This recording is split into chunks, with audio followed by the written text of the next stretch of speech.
Welcome to Riverdale After Dark, a podcast about the CW's Riverdale that's taped in front of a roaring fire with nefarious plans being made. I'm Alex. Yes. All joking aside, the spiders, that was too far for me. Oh, yeah. I'm just going to cool it a little bit today. I'm Justin. Hey, our intro makes sense with this episode. I'm Pete. And we are going to be talking about Riverdale Season 7, Episode 5, Chapter 122, Tales in a Jugular Vein. So this is a classic 3 short tales, except we're getting 4 short tales in this episode. With Riverdale, I don't think we got one on the first season, but we've had them pretty much since Season 2, every season. So to be expected. But in this case, it is picking up on the plot line of Jughead is trying to be a comic book writer for Pep Comics, which we know in the real world eventually became Archie Comics. So he is. Oh, man. He's a writer. Yeah, he created Archie Comics. That's what's happening here. It's very strange that he did that, but he did, canonically now. He is also dating Veronica, or at least they've got something going on. They kissed once at this point. Why define it? We don't need to define it, Alex. This is a modern relationship in the 1950s. So you don't need to have a title. You don't need to wear a crown unless you're already wearing a crown. Okay. And the only other plot line that a couple of other things you need to know about. Cheryl was kind of dating Archie, but not really. They were essentially... They almost got married. They almost got married, but she was essentially faking a relationship because she's a lesbian and she doesn't know how to deal with those feelings in the 1950s, but they broke up. Jughead finds out about that about halfway through this episode. Also, nobody knows that Cheryl is a lesbian. That's also probably important to mention up front. Betty clearly has some feelings for Archie that are developing in this new rebooted 1950s timeline. And the other thing you need to know is Dr. Werthers, who's the doctor at school, maybe the school psychologist. I'm going to throw that out there. Guidance counselor? Could be. Anyway, he works there. Principal Featherhead is also another old man. And a third old man is Clifford Blossom, who is the mayor of Riverdale. And the three of them get together towards the beginning of this episode to discuss the Muggs murder, specifically secret meetings. Ethel Muggs' parents were killed. Ethel says it was by a milkman, probably, though not the 70-year-old milkman who goes around town. We don't know exactly who caused it, but it's possible one of the 3 suspects, or maybe all 3 of the suspects, are sitting in that room right at the top of the episode. Ooh, interesting take. Agree. I love the idea that Dr. Werthers is the guidance counselor. Like, he wants them...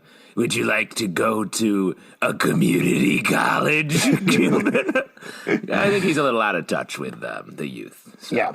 Well, now, before we get into the specifics of this episode, certainly there's a lot that we can be talking about here, but I saw the audience reaction was very split to this. There were a lot of people that were like, what are we doing here? Why are we spending all the time in the last couple of episodes with this stuff you've been talking about, Pete, for the previous 4 episodes? Yeah, I'll say in the other direction, I had a blast watching this episode. I thought it was a lot of fun. I felt a little bad when Jughead at the end was like, come on, it's just a cast. And Veronica was like, you're a misogynist. You suck. Goodbye. And I was like, oh, no, is that me? Am I a misogynist? Probably. Wow, that's great for you to kind of grab it with. It's fun to be part of that. I think you're the Jughead. Yes. I think it's getting into the idea of the episode of like, hey, if you enjoy this stuff, how does this look from a modern context? Like, I think that was the end moral here that we were dealing with, which certainly is something that we could discuss how effectively they got that forward. But I was curious as an opening heat check, what you guys thought about this episode. Yeah, so you brought up a lot of different things. Let's break it down one at a time here. First off, yes, this is the final season, so there's pressure, and there's also this thing of like, this is all we have left. so we have wants and needs for this show that we're running out of time for our hopes and dreams to maybe happen for some of the ships we're pulling for. So yeah, I can understand any ships in particular, Pete, or just like he was speaking in sort of a third person, talking like a about hypothetical. everything. I'm not trying to general. just I mean, Jughead when an inspirational poster, when you have an inspirational poster on your wall, like Pete just was for a minute, it doesn't say "hang in there, Bughead." It just says "hang in there." It just says "hang in there." I have one behind me that says "hang in there, Toffee." It's themed. Oh, okay. Wow, that's merch, brother. Let's get that hang in there. I'll make a note. My point is, yes, I can understand that reaction, but at the same time, like, this is a very fun episode. It's a cool, like, kind of like the way that they have the comics, kind of like, you almost get like a flip in here where in between stories you get the kind of the splash page action and the kind of ending. So I thought that was like super creative and a lot of fun. But it's hard to very much enjoy this because it's like, well, we're still in the 50s and we've got this many episodes left. So I can understand why people are freaking out, but I did have a good time. I'm trying to enjoy what Riverdale is giving me. I'm trying to say thank you. But it's tough because you're like, all right, yeah, I want to get to the real stuff. I want to get out of the 50s. I want to see how these relationships are going to tie up and So. This is the real stuff. Out? Yeah, well, I agree with you, Justin. I'm definitely on the same page as that. But I wonder, to jump off of what you're saying, Pete, if that's the thing people are reacting to, the fact that they're already at a place, and we've discussed this a lot on the podcast, and we think there's significant arguments against this, but we're in the 50s. This isn't the quote-unquote real Riverdale, even though it is, and they've established it is, and these are the same characters. But I understand that feeling of trying to wrap your brain around what the show's doing and then taking another step removed to say, exactly, these are the characters of the 50s, and now we are telling 4 horror tales about them doing tales different of the Crypt things. Style. Yeah, exactly. It's maybe one step even further removed for people where it becomes frustrating. Yeah, because it's like, it's like, not now, creepy janitor. We've got shit to do. You know what I mean? That creepy Those janitor, like slow pushes to the when like the janitor was just looking right at the camera. I was like, like, get away. So funny. Dude. Just a quick shout out. This is an actor named Dan Zukovic, who is one of those actors. Like, I think he lives in Vancouver, and he's done everything. Like, he's been in everything for a very long time now. So perfect for that. His character is called the Keykeeper in here. Oh my God. Those shots, particularly in the last story, where he kept popping his head and being like, "Oh, what's going on in this classroom?" Zooming in on his face. It was his voice, so intense. His voice fits right in with the intro to our podcast. Yes, so we could get him in here as a fourth voice. But what I want to say about this is, you know how roller coasters work, right? You've all been on a roller coaster. You can't stop You wait in the in middle. line for 17 hours, and then I'm talking about like you're on the And you get really hungry. There's a churro stand right there, and you're like, but then do I want to get a Okay, churro? Do I want to get like- on the roller coaster? And you go with the churro, right, Pete? This is why I Always asked, go with because the you churro. guys, neither of you know how roller coasters work. Once you're on, there's very few churro stands in the middle of a roller coaster. Well, At they least should none I've put been him on. there if they were smart. I mean, we're just standing there. I mean, A churro dispenser. What about just have a churro backpack where every time you open a churro comes out? Nah, that's a great idea.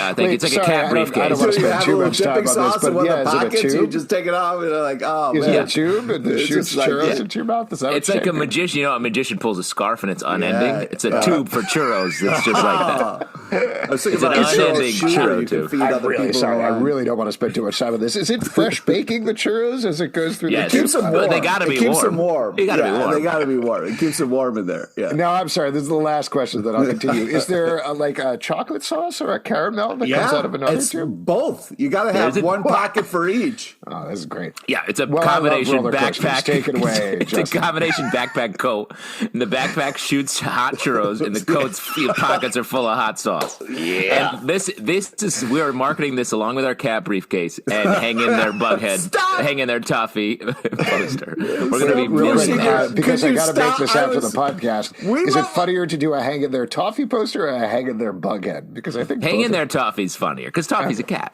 Right. And the cat is a I big don't in know, the but poster. picturing like Lily Reinhardt and Cole Sprouse hanging from a branch together, that's pretty You funny. know, while we're Adorable. talking, let's just do The both. two of them together are great, Alex. I agree. The two of them together are magic. Yeah, that's the metaphor I was trying to get to. Is Bughead is sort of like a churro dispenser in a coat with a hot sauce pocket. Oh my god, I'm here for it. I'm too. The amount of times I've had to hear that fucking maxim. Yeah, it's a little cliche. Hemingway said it first. What I was trying to say, though, the metaphor I was going with, on a roller coaster, you can't stop in the middle and be like, hey, what's the deal with all these ups and downs? You got to go along for the ride. And this episode is the ride. And secondarily, if you were in the middle of a roller coaster, I'm like, you know what? Let me design the rest of this. It might be fun. You might like the idea, but you won't be surprised. And that's the whole point of a roller coaster, is take you on a little fun trip and then put you back at your home. So I think this episode, but that's the thing. Will it get back home? We don't know. We're just hoping it's gonna. The episode ended and you were back where you started, right? Did you wake up at the end of the episode? My home is Bughead is the home that I'm hoping to get back to. Yeah, nice. Well, that's not. Anyway, I do want to say one other thing, because I actually thought a lot of stuff did happen in this episode. We saw the probable end of the Verughead relationship. Yeah. And Jughead finds some success in comics and is going to become now, I think, the target of the three old dude cabal that's trying to take down Riverdale. There's a lot of connections to comic book history with Frederick Wortham, the Seduction of the Innocent book that was, made comics like The Big Scare in the 50s. Like, this episode was chock full of stuff, plus 4 fun, really well made shorts. That's the thing where I was struggling with what we're talking about a little bit, just in terms of, like we're saying, the plot development. I think the two big things are they decide to attack comics instead of to distract from the Bugs murders, which, again, we can get back to theories about that. And Veronica and Jughead surprisingly break up very quickly. I was not expecting that. So those are the two big plot movements. But I think the thing that makes this worth this, which frankly is probably the reason, the thing that makes Riverdale worth it in the first place, is everybody was having so much fun this episode. It was so fun to watch. Like the shot of Archie's Veronica. Barchie's head? Is that what you just said? Archie's head. Archie's head. That's what I call it. Barchie's head next episode, if you see the promo.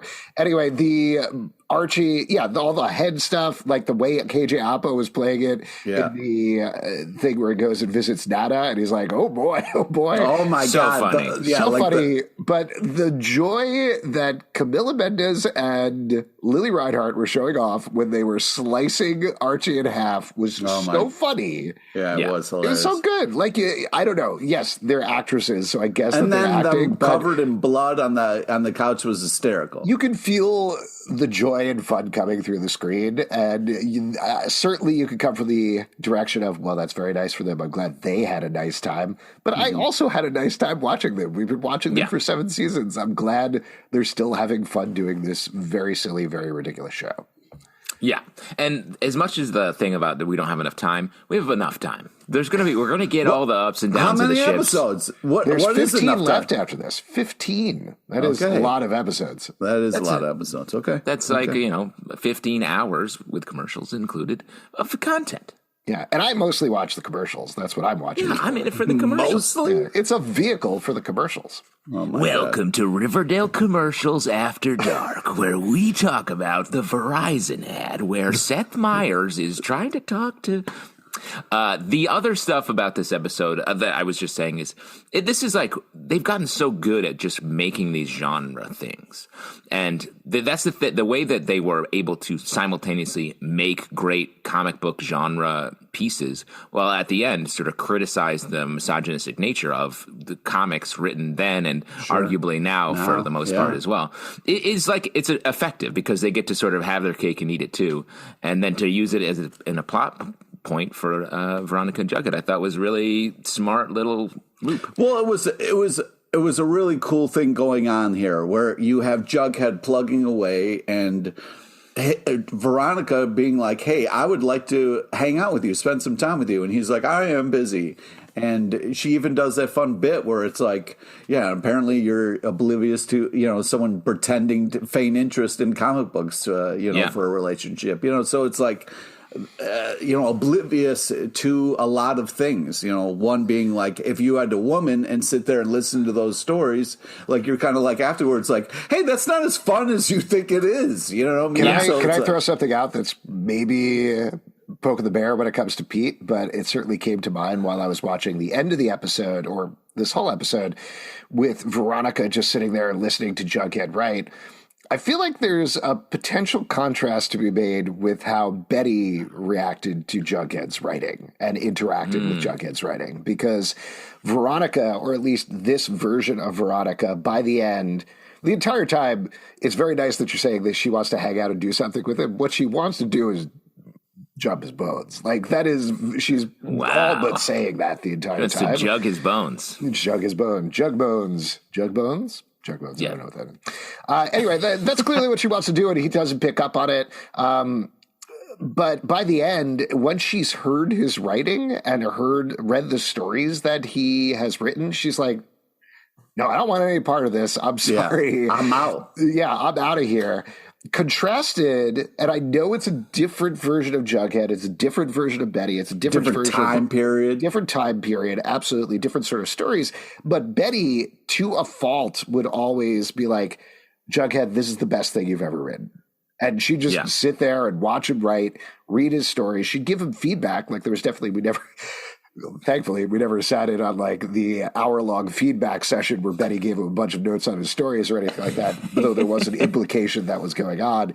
But at the same time, like, it's a different sort of reader-writer relationship going on there. So I'm curious to hear what you guys think about that. Well, he clearly makes the ginchiest yell yarns, I think, in the world, is what we can say about him. Wow. So it's hard to really criticize. Wow. Their gas. There's no doubt about it. I think there is such a thing as like somebody, you know, when you're sharing a passion or an art or something like that, and somebody else either, you know, like dating, either gets your sense of humor, likes your sense of humor, gets your vibe. Part of you is seen in that, or kind of relate. And I think that's, you know, I've said this before, but the pieces matched with Betty and Jughead, where her dark side and his dark side fit really well. And they could talk about writing for hours. They could talk about different things, and their relationship clicked and worked. And here, clearly two people in the same room, not on the same page at all.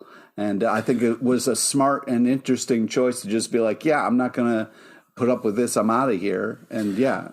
Well, and I think it sort of just goes back to, like, she wanted to go on a date and maybe like make out, and he wanted to recite horrifying stories for a comic book to her. Yeah. Like those are two different goals. I think they are attracted to each other. It seems like, you know, by the end he's like, all right, let's go on our date. And she's like, you blew it, dude. You told me a story about me murdering someone, basically. So, like, I don't know if that's the most charming thing, but we did get a Juggykins. I'm not only dumb, but I'm also like, a villain. So we got a Juggykins drop, though. We did. That creeped me out. I didn't like that. I don't like the word Juggykins. It's gross. Sorry. It's interesting she throws the kins on the that's just she likes to throw Archie the kins around. There's something wrong with throwing nicknames around. It's fun. Absolutely. I mean, I hear you, about Petey the Kins. combination of Juggykins. I don't know. It didn't sit right with me. Interesting. Juggykins. I can't really explain that one. Let me throw something else out at you that I'm not 100% sure about. But given that the whole point of this relationship has been established on they both love the same sort of movies in particular, they talk about Creature in the Black Creature. Right. From the Black Lagoon. I don't know why I forgot And also that she was like, yo, I know you don't mind subtitles. So that was a fun moment too. Well, but so here's my point. They've already talked about horror movies. They both like horror movies. She's called out her favorite. There's things that she enjoys. Right. Why is it that this is a step too far for her? Like, I think from Jughead's perspective, he's like, oh, we both like these things. Comics and movies are completely different. What are you talking about? It's the stories. It's the content of the stories that she has a problem with. And mind you, I am not a scholar in 1950s horror movies, but I can't imagine that 1950s horror movies were so much more progressive than what Jughead was writing here. Well, I think it goes to it's less about the content, and it's more about like a date is a shared experience where he was basically doing work in front of a girl who he just started dating. So, like, I think she may, like, if she were watching this episode of Riverdale with Jughead, I think she'd be like, that was cool. Right. But to just sit there and hear him do his homework is traditionally not the hottest date. And just to check, if they were sitting there watching the episode of Riverdale, their reaction would be, that was cool, not, oh my God, oh fuck, what is happening? Why are we on the screen? reaction would probably be like, oh my God, there's only 15 episodes left. When are they going to get back to the real timeline? We've got stuff to deal with. Like, holy shit, this is it. I guess all those things could happen. Do you think Jughead would be like, do you think Jughead is Barchi? What? I don't know what you're talking about. You think Jughead is like a Barchi shipper? Wow, that really broke your brain. Yeah. That really got you. I want to talk about something that... Jughead is Archie. Veronica is Jabitha. We need to start breaking the mold a little here. So let's start talking about it for real. Jughead is Barchi. Yeah. Something that occurred to me in this episode is when the show is done... Betty is Coos. Go ahead. When can I start bidding on some of these amazing paintings that have been throughout this show? Like Bidding. I love all the paintings in this show have been hilarious, and just the portrait of Cheryl in this one. Where are you going to put that out at your house? Where oh my God, yeah. Right behind you, just a big right portrait of Cheryl Boston. Just a huge your Cheryl entire Boston. wall. Yeah, the idea of the painter, whoever's doing all these paintings, is really good. It's awesome. Wait, hold on. I can find out her name. Give me a second. Keep talking. Go for it. I'll talk. The idea of you going into a museum, Pete, and being like, Mona Lisa, $8. It's very How funny much to for me. that, Cheryl? Yeah. Like, sir, are you bidding? You can't just bid on this apple, 40 cents. Sir, there's a price for that. You can't go around bidding on things. Okay, so her name, I talked to her after that night gallery episode. Her name is Oksana Gaidasheva. I'm probably mispronouncing that, but she's a Vancouver-based artist. Glorious. And Denise Nadredre, who we talked to on the podcast, is a friend of hers and recruited her to do the paintings. So she's the one that does all the paintings. I don't think she has them. I assume they're in the warehouse. Well, they're going to be going for auction soon, so get your white gloves and your small binoculars ready because it's going to be on. Oh, I only brought my large binoculars. Oh, boy. I'll never fit into this auction crowd. Do we want to talk about the individual pieces? Yeah, we can go one by one. Actually, a couple of very quick things that I want to mention just in terms of casting before we get into them, just in case I forget later. Mordecai showed up. That was great to see. We got the first classic Archie's comics character, Coach Cleats, showed up for the first time in the first story, played by Michael St. John Smith. Also, we mentioned Dan Zukovic as the keykeeper. Also, Jesse Goldwater, who is the son of John Goldwater, the CEO of Archie Comics, is the guy playing Bernie Burstein, the younger kid working in the Pep Comics office. And he previously played Elio in season 3 of the series. Elio. And one more thing I wanted to give a shout out before we talk about the individual stories. I completely missed this. All shouts to No Context Riverdale for catching this. But when Jughead gets the pitches... The card? Yes, I wrote this down. Man, Woman, Cult, Rocket, which I thought was very funny. Yeah, and the other one is Boxer, Vigilante, Organ Harvester. So, and Jughead is like, come on, these stories have done a million times. Yeah. Oh, very my funny. God. Very funny Easter eggs. But yeah, let's get into them. Let's talk about Keep Your Head in the Game first, a.k.a. the story where Dilton decapitates everybody and plays basketball with their heads. Now, I've never played basketball. How true to the game is this? You guys are both sports guys. Pretty true, I think. Yeah. A lot of people learn with heads and then switch over to balls. Basketballs, I should say. The best way to bounce pass is to use a human head. Well, it's a good way to learn, you know what I mean? Because you got to earn your right to be able to use an actual basketball, and heads is a good way. It's kind of a good learning block, The original game was played with peach baskets and human heads. Huh. True fact. Yeah. Very interesting. I thought this was great. Coach Cleats, tough in a basketball setting. Cleats not usually something you would want to wear in the game of basketball. Yeah. or almost any other support. But I love the shot of Archie's head is so funny. Oh my God, it's just so great. Again, just shouts to KJ Apa in this episode, just crushing it. I thought the look on Archie's face when he's just the head it felt like he was going to end up spending the rest of the episode, the rest of the day struggling with balancing his music career and being a human head basketball. Also, shouts to Dilton Doily, like great job, like losing his mind throughout this first one, and then kind of like really, that psychotic break, and then him kind of playing it afterwards was really impressive. That was great. I mean, overall, this new / old original Dilton has been doing a great job this season. All of his stuff is very funny that they've been leading into.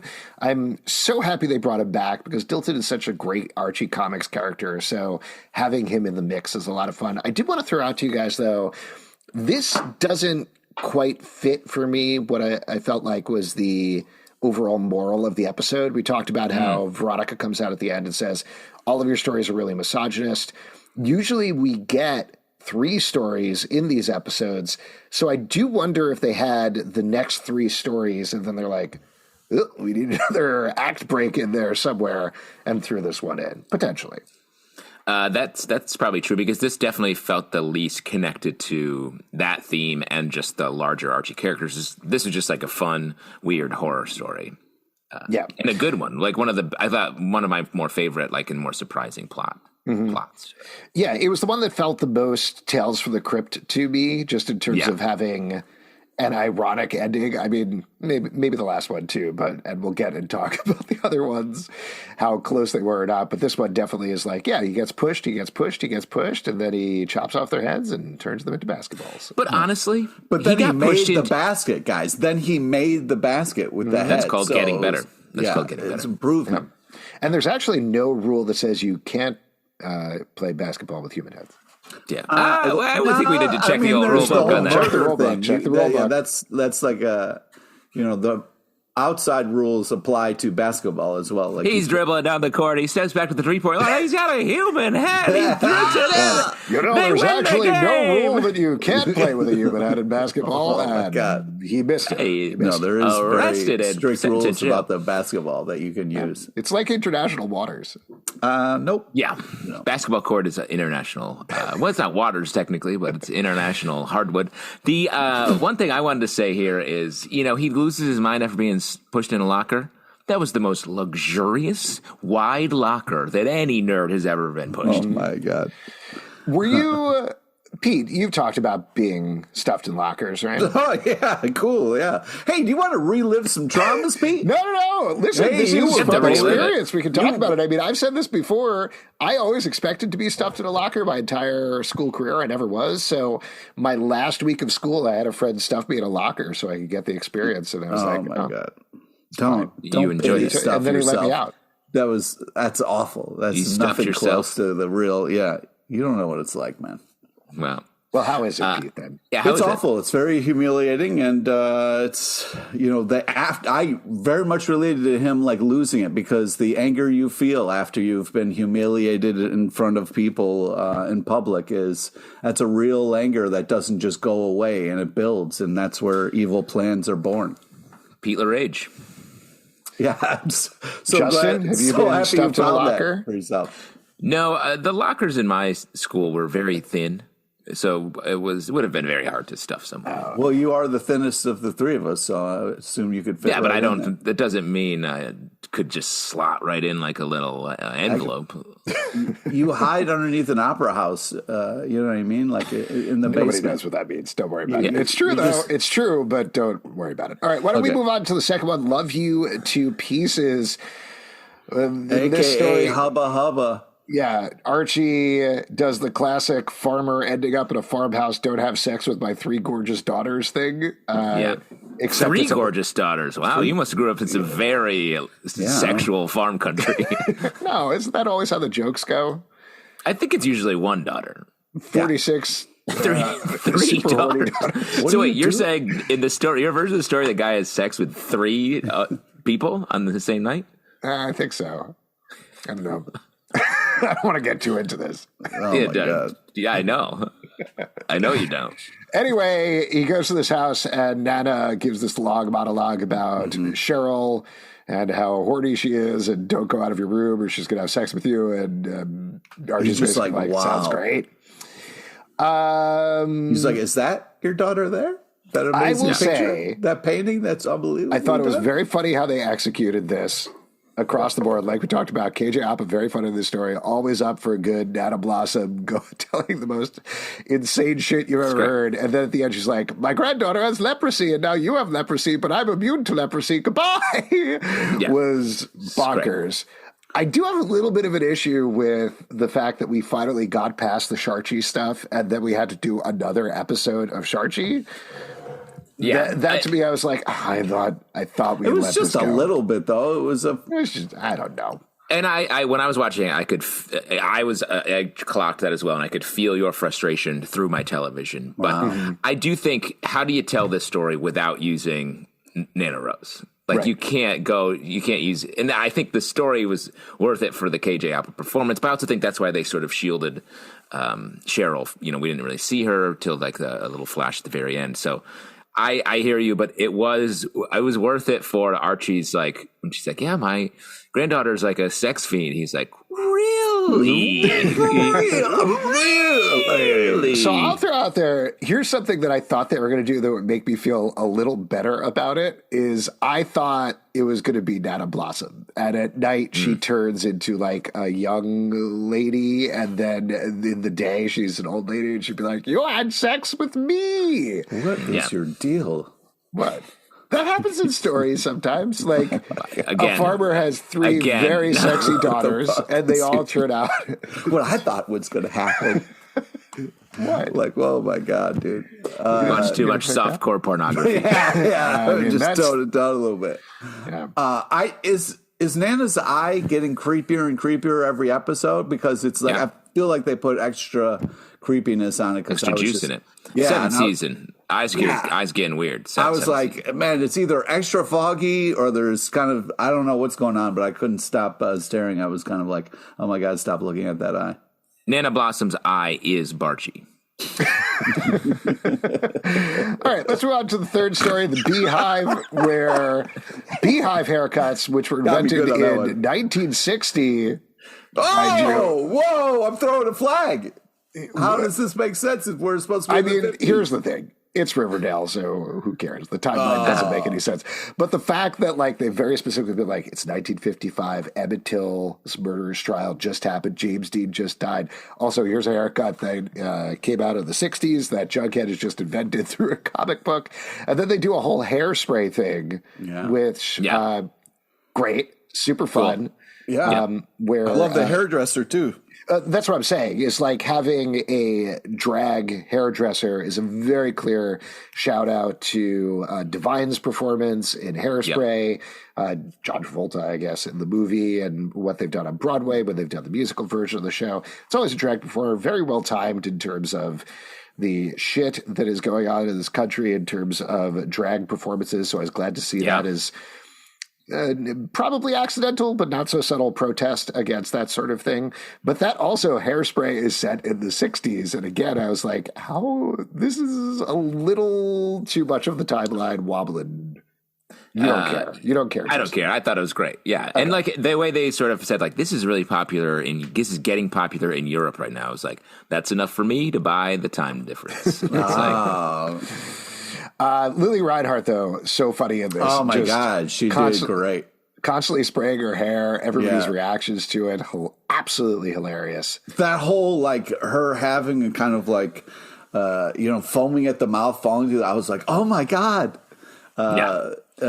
Camera, look away. I feel weird about this. We got a DM from somebody who said that they were crying because they had to watch Betty die, which I felt very bad about. But it was sort of hard, like stressful, and between that and then the spiders coming out of her hair, I did not like. Okay, so great. And that was funny because even the creepy Moore guy was like, yo, I can't even with spiders. And Dr. Curdle. Dr. Curdle Jr. in 1950s, got the goggles and everything. But he's also like lives in creep and loves the creep. You know what I mean? So the fact that he has a line at spiders is very interesting. Why was it spiders and not bees? That's my big question there. It's weird. Probably budget. It was probably more expensive to make bees than spiders. I mean, the movie Candyman aside, spiders are scarier than bees, and bees really won't kill you unless you have an allergy. It's a beehive haircut. I don't know. You don't get caught. You're caught up with the details. Yeah, no, but like it's a Tales from the Crypt type thing, right? Like it seemed totally random that some of these spiders were crawling. A spider hive cut. Oh, the spider hive cut is so hot. Ooh, I would love a spider. Like 8 strands of hair coming out, like the legs. I mean, I did think they were going to do sort of some wordplay on beehive at some point with this, but I thought the spiders was a fun surprise and scary, and that's it. Great. Wow. Let's talk about the last one then. My better half. Yes, you had something else to say about the beehive first. Shouts to Pop. Betty's always been a peach. Oh yeah, dude, that line was the way Alvin Sanders played that was so angry. It was committed. Great. It was committed awesome. to that. He was like, "Yo, what are you talking about?" Yeah, I feel like later he'd take Archie's side and be like, "Hey, listen, man, stop fucking with Betty. She's always been a peach." Yeah, exactly. But open your eyes, bro. The use of 1950s slang or the Riverdale's idea of that is getting to a dangerous high level. Dangerously high level. This episode, come on, Snake, let's rattle. The way they're dancing. Did people actually dance like that? That seems insane. The hair is that was another moment of 100% KJ Appa dancing. Just as soon as they went to the twist, he was like... He dances like Elaine on Seinfeld. It's hilarious. It's so funny. It's so funny. But it's definitely not like Archie dancing. It's KJ Appa being a ridiculous human being. A goof. Let's talk about the last one, My Better Half. In this one, both Betty and Archie are dating. Betty and Veronica are dating Archie. And crazy. They both know about it. And we get this world that I think we've never seen before, which I thought was really interesting, and I wanted to throw it out to you guys. So there's two couples here. You have Betty and Archie, which I would call Aretti, and then you have Veronica and Archie, which I would call Virchie, maybe something like that. Yeah. So which one are you shipping? I mean, I think that's like a good new topic for our podcast. What do you think? Just like it's sort of like we would choose a relationship that we're the most excited about. Fuck you. What if we went back to 1950? This is the first time we're seeing this. I mean, they've done it in the comics, but it's the first time we're really seeing it on screen. So, which ship is it? Or is it? Maybe ship's a weird word because it's like a naval vessel potentially. Veronica, what if it's like a relation? A relation. Ooh, that's very fun. Listen, I agree with Veronica here because like. The last story is a little bit like he was like, oh, I did a twist on a love triangle and he made it seem like it was going to be a smart story where the women were like, this is dumb scenario.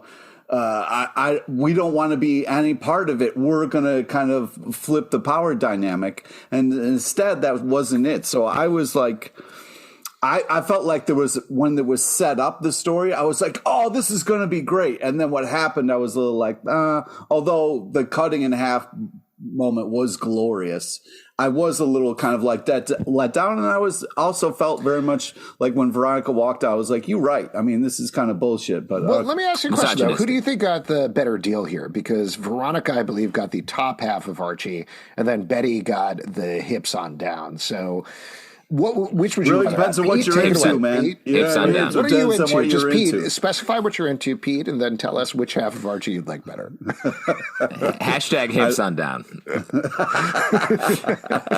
Well, honestly, I was like, this is the wrong way to cut him. If you want to equally split him, you should be bisecting him. But I do think that budgetarily that was probably harder to do because slicing him in half the long way would be harder to produce. Or put him on a deli slicer and just like get those like real nice thin slices. Yeah, you got. It's got to be. I want to be able to see through it. You know what I mean? Like a thin slice. When you get your Archie sliced in a deli, do you ask to like taste the slice first, or do they just? Yeah. Yeah, they're always handing out slices from the deli counter, right in your mouth. Just the fingers best to part of mouth. going to the deli, man. Yeah, I love it. Oh, is salami? You want to slice a piece of salami and put it in my mouth right now? Strange older man.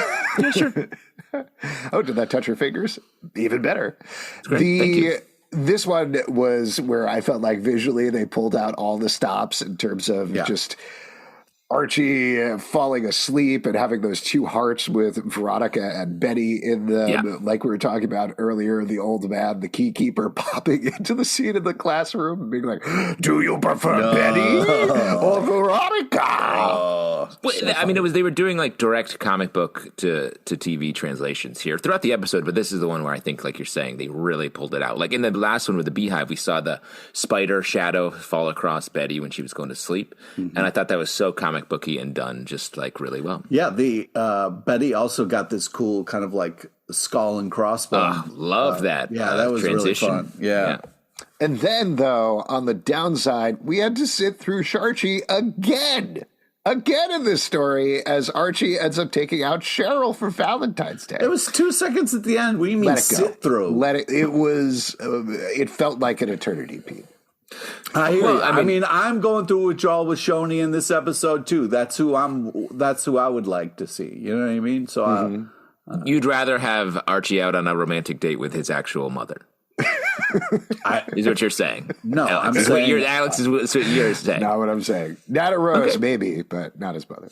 That'd be a funny little twist. Is he out with Nana Rose? I'm not mad at him. I just have some questions. Yeah, and Archie's like, "Don't worry, she becomes a young lady at night." Oh, yeah. Don't worry, I'm a leper. Oh my God. Well, anyway, that was that episode. What? Any other notes you want to call out from Candle budget again? Sick. Budget. Sick. Just like throwing it all on the wax stage. The way this is a very specific thing, but it stuck out to me. There's one point where Betty says, "I have to do an extra credit report." And it sounds like she was doing an additional analysis of her credit card spending rather than an extra credit report. Oh, huh. Really took me out of it. Oh, okay, Archie. I think mine is more based in reality than your line notes for Lily Reinhardt. The Looney Tunes noise. Lily, let me call you directly. The Looney Tune noise was so weird. It was so fun. I thought that was such a fun kind of like Archie's a Looney Tune character that you're talking about the yeah, that was fun. Wow, and you just press a button and that comes out of your speaker, Alex. Me. We'll just stop doing that. Well, that's just happening when Alex is thinking. I also thought it was funny, just the idea that he's like, I'm tired. I'll just drink coffee all the time and go out on 6 dates a week. It's because he doesn't have Mountain Dew yet, dude. You got to rely on coffee. If Jughead could invent the beehive haircut 5 years early, he could definitely invent Mountain Dew. Mountain Dew when you got to date 2 women at the same time. And then Veronica is just like, girl. I'm sorry, I can't be here. That's too much caffeine for one soda. Yeah, exactly. Joel, for dating everybody. Sorry, Jughead, this was real gitchy when we were together, but what even is this flavor? Oh, yeah, exactly. This is poison. We won't be able to humans won't be able to tolerate this for another 40, 50 years. Before we wrap up here, though, we should talk about the big plot movement, which was this trio deciding to go away from the Bugs murders by attacking comic books instead. We talked a little bit about how this is going to bring them in direct opposition with Jughead. But what do you think? This definitely set my alarm bells in terms of we've talked about how Hal and Alice have floated the theory out there. Maybe they are the milkmen in some capacity. I think the other obvious suspect, if not all three of these guys, because Clifford Blossom was the murderer in the first season. Both Werthers and Featherhead previously played characters who were villains. So I could certainly see it leaning to them. But particularly with Werthers, he was the guy who said, I got to go talk to Ethel's parents. Granted, we saw them afterwards, so we didn't kill them, and then took several hours for them to realize that they were chopped to bits. But he could have gone back later on to do something. We didn't see him at the dance. And I feel like he fits as a suspect, as well as in this episode, somebody saying, hey, let's stop concentrating on those 2 murders. Let's focus on this thing instead. That definitely set my alarm bells off about him. Yeah, he's definitely got milkman energy. You know what I mean? Like sort of old, like smells like milk, I'm assuming. Probably. okay. Pete? I felt like this whole kind of like blaming comics thing was kind of a interesting play. I know when I was a little kid, it seemed like mayors and governors were all up in arms about like horrible words and music. They were like, music. yeah, they were like, we got to burn these CDs. These kids are listening to music. They're playing video games. It's always something, that the kids are doing. And Al Gore's wife, Tipper Gore, I think, spoke in front of Congress about explicit lyrics. I'll tell you what, one of the biggest advantages of living now is they are having a very hard time setting TikTok on fire. So far, it hasn't worked. Yeah, they're not doing a great job. It's a running theme where they're blaming something else instead of being like, hey, we should maybe try to raise our kids or spend some time with our families, This is veering off, but like when members of Congress talk about like, we have to figure out what Discord is so we can hate it. And it's like, good luck. They can't. They haven't. Same with TikTok. They're like, what is this bad thing? I don't know. Did you see, this is definitely veering off, but did you see any of that, not trial, but the hearing about TikTok with the head of TikTok where there was one clip that was being passed around where somebody in Congress was like, so TikTok, when you're at home, can you use Wi-Fi? Does it work over the Wi-Fi? And the CEO of TikTok was like, what? It's so funny. It's like, so when I'm at home, charged extra if I use TikTok, or can I go on there? What he wanted to know is like, can TikTok access your home network and get information? But he was asking it as like, can it connect through Wi-Fi? He's like, yes, most apps on your phone connect through Wi-Fi. What? It's so misguided. It's like, I have this light switch that used to switch on my fan and now it switches on my lights. Is that TikTok? Is that TikTok? Answer the question, sir. Anyway, we did veer off here. Any other notes about this episode before we wrap this one up? I think talking about that theories, I do think just from a Riverdale like perspective, it does make sense that Werthers would be the killer, like you're describing. But I will say, Hallis isn't doing anything right now besides being vaguely menacing adults to the kids. So like there has to be another thing happening for them. So I don't know. I do think they sort of smell like milk, if I may use the metaphor, as well.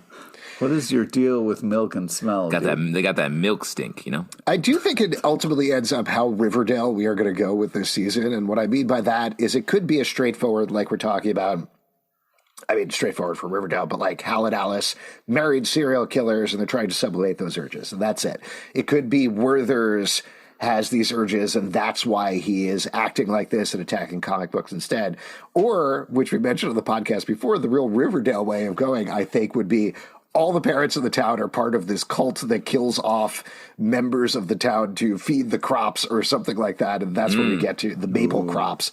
And that's where we get to at the end of the season. I'm happy to follow them wherever they go, but I feel like the most Riverdale way of doing it is have it spiral insanely out of control in the last couple of episodes. Yeah. Enjoy the roller coaster. I mean, the milkman needs to kill again soon. So like, who's going down next? And when you say enjoy the roller coaster, you mean the fresh out churros, right? Yeah, exactly. Yeah, come out you from mean the line. Enjoy standing in a line.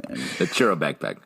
Have we made the least sense ever in this episode? I think so. This is the worst job we've ever done. I think it's a great job. Yeah. It's a sweet gig. Yeah, that's what I mean. When I say great job, I mean this is a good gig. Who was MVP this episode, Pete? Who was your MVP? I'm going to have to give it to Cheryl. I thought she killed it. She wasn't in the lab, but that one scene was so funny. I thought it was very Which funny. One? In the bathroom? No, the one where she was, the silhouette. A leprosy victim? Yeah. Where she was a silhouette? Yeah.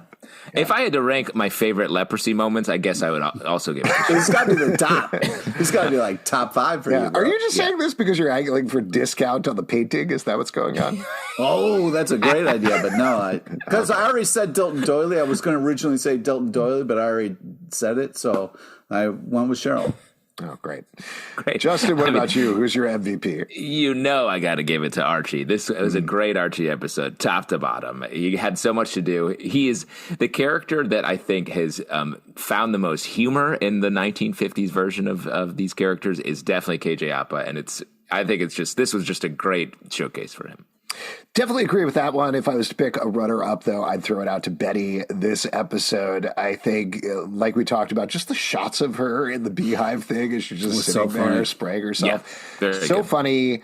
Like I also mentioned, the absolute glee that she was showing in chopping Archie in half, also very, very funny. I think... I don't know. I really enjoyed everybody. I think they're having a good time. And like we talked about, that's what makes this episode worth it, is it's fun to watch. I'm sorry if people didn't feel that way, but I certainly did. Yeah, agreed. If you'd like to support this podcast and all the podcasts we do, patreon.com/comic book club. Also, we do a live show every Tuesday night at 7 p.m. to YouTube and Facebook. Come hang out. We would love to chat with you about Riverdale, Apple, Spotify, Stitcher, or the app of your choice. To subscribe, listen, and follow the show at Riverdale Dark on Twitter, Riverdale After on Instagram, Riverdale After Dark on Facebook, comicbookclublive.com for this podcast, and many more. Until next time, hang in there, Toffee. Leprosy is Barchi. I like the Riverdale title card at the end. I thought it was cool. Show's over. Go to bed. We're done. Go have a churro. Ooh, great idea. I got my backpack on.